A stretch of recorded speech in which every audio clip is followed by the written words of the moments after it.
What's good, YouTube?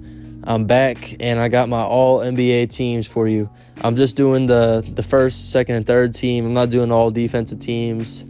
I might make a video about it, but I feel a lot more confident about the all-NBA teams than the defensive teams. So let's get right into it. All right, for the guard spots on my first team, I have Shai Gilgeous-Alexander and Donovan Mitchell. Shai has been great. He's averaging 31 points per game on great efficiency. Led the Thunder to the play-in. Super close to making it to the playoffs, but he just missed it. And then Donovan Mitchell's been absolutely electric. He had that 71-point game. He's having a career-high season. He's been absolutely fantastic, and he led the Cavs to a 4 seed. And you see Shai and Donovan Mitchell, and you might be wondering, where's a guy like Luka? Where's a guy like Steph? Where's a guy like Dame? The reason I didn't go with Luka up here was because he just didn't even make the play-in. I don't know. It's not really truly his fault, but if you don't make at least the play-in, not even the playoffs, how am I going to put you on my first All-NBA team? So I put Spider was a lock, and I put Shai over Luka just because that fact that Luka didn't even make the play-in game. All right, and then at my forward spots, I got Jason Tatum and Giannis Antetokounmpo. Jason Tatum's been great. Celtics got the second best record in the NBA. Tatum was actually like the favorite for MVP, like for the first maybe 2 months of the season. He's a lock, and Giannis is obviously still in MVP contention. A lock, probably I don't see any single person not putting Giannis on their first team. If anyone, he's the biggest lock. And at the forward spots, the forwards were easiest to rank, so I would also call Jason Tatum a lock. But Giannis, definitely. You already know what he do. I don't even got to get into it. Giannis is Giannis. Then at my center spot, drum roll, please, Joel Embiid. Joel Embiid's been fantastic. I like him over Jokic this year. He's actually been healthy this year. I've always liked Embiid as a talent more than Jokic, but he just hasn't been able to stay healthy that long besides this season. He's been great. He's got the Sixers with a good record. So, yeah, he's on my first team. All right, and then on my second team, at the guard spots, I got Luka Doncic and De'Aaron Fox. I already discussed Luka. He's probably got the best numbers out of all the guards in the NBA, but he didn't make the play-in, so I couldn't put him on the first team. But you know the absolute talent of Luka. The one thing I hate about him, he's not the greatest on defense, but when he tries, he's actually not that bad. But the biggest problem is he tends to stay behind and complain about calls and not get back on defense way too much, and the Mavericks give up tons of points because of that. But offensively, Luka is probably one of the most gifted players in the league. And then for my second guard spot, I said De'Aaron Fox. He's going to win Clutch Player of the Year, at least he better. He's led the Kings to the 3rd seed, having an absolutely electric year. He's a go-to man in the clutch. Nobody better than him. De'Aaron Fox just having an amazing year. He's been available. He's played tons of games.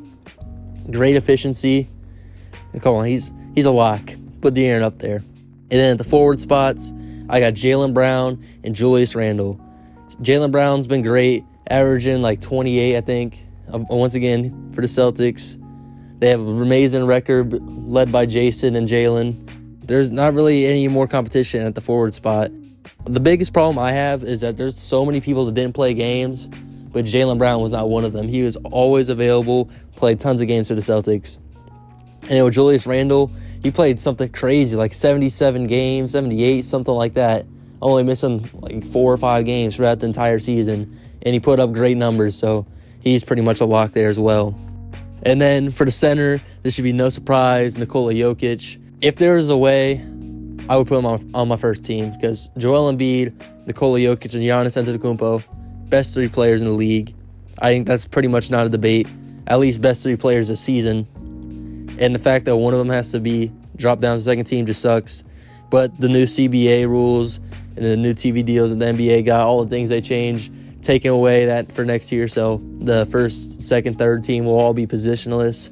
So that way barring injury, they'll all 3 be on first team next year. But sorry, Jokic, you got the nod for first team last 2 years. It's all right. You can be on second team for once. And then third team, my guards are Steph Curry and Damian Lillard. Both of them would probably be first team if they just played more games. Steph Curry got injured, as you know, and the Warriors were literally probably the best team at home and the worst team on the road. I don't even know how that happens, but it wasn't really Steph's fault. He just got injured. Still putting up Steph numbers. And then for Dame, if he didn't get shut down at the end of the season, he would definitely be higher. That's on the Blazers. Dame having a career year. He dropped 32 points per game. He's pretty close, actually, in leading the league in scoring, but of course, I went to Joel Embiid for the second year in a row. Dame's been great as always. Clutch player, leader. He's a veteran player now. Knows what to do when the moment's right. You got to put him up there. And then for my forwards, I got Jimmy Butler and LeBron James. Jimmy Butler has been great, but the Heat have not. That's why he's not higher. Jimmy Butler is not the fault of the Heat. I don't even know what's happening to them. They used to be amazing at shooting the ball. Now they can't shoot, but Jimmy Butler's been doing his thing. Was able to at least make the play-in. And then LeBron James, the only reason why he wouldn't be on an All-NBA team is that he didn't play that much games, I'll be honest. He only played like 55 games or 56 games, something like that, which is not much at all. But I put him up there over people like Lauri Markkanen and Jaren Jackson Jr. just because how talented he is. I mean, I don't know. It's crazy to not put LeBron on your All-NBA team. And I don't know. It's kind of questionable. I get it if you don't like Jimmy Butler over Lauri Markkanen or Jaren Jackson, but hey, that's just who I went with, so don't complain. And then we got Sabonis as the center. He's been an absolute dog this season. You don't really have anyone else you could put the center. Besides Jokic and Embiid, Sabonis is a top-tier big. He's got 12 rebounds per game. He's one of the top, actually surprisingly, he's one of the top players for assists this year. And he's giving you at least a good 20 a night. Sabonis has been great, and he's been a key piece to that Kings team and helping them get to the 3rd seed with De'Aaron Fox. If you disagree with any of my takes, you can go down in the comments or something. I think I did a good job with it, though.